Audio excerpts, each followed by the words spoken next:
Sve što vas interesuje na jednom mestu. Vaša dnevna doza. Prijavite se.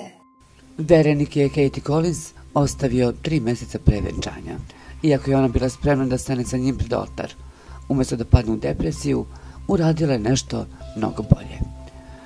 Thomas Soter, Katin verenik, 2012. godine, posle 9 godina skladne veze, je shvatio da ona nije žena njegovog života i ostavio ju je.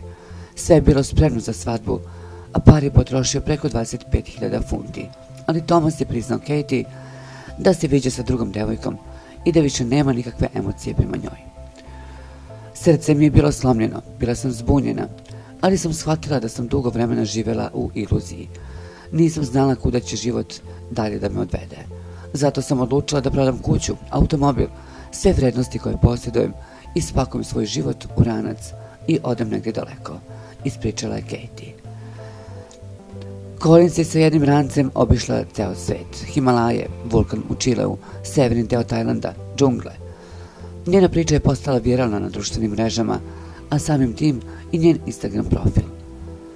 Katie je iskoristila slomljeno srce, putovanja i napisala bestseller The Lonely Hearts Travel Club, koji je inspirisan njenim putovanjima. Iskreno, imala sam utisak da živim u nekom romantičnom i komičnom filmu. Single devojka koja putuje svetom, nakon što je verenik ostavio.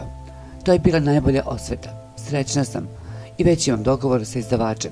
Pišem 4. knjigu, dodaje Katie. Katie Collins je trenutno jedna od većih faca na Instagramu, a njen verenik je single. Ostavila ga je i nova devojka. Dok bivši verenik samuje, Katie napisala knjigu Kako reći s Bogom i pronašla čoveka svog života sa kojim je prošle godine dobila sina. Ne kažu uzaludno da život piše romane.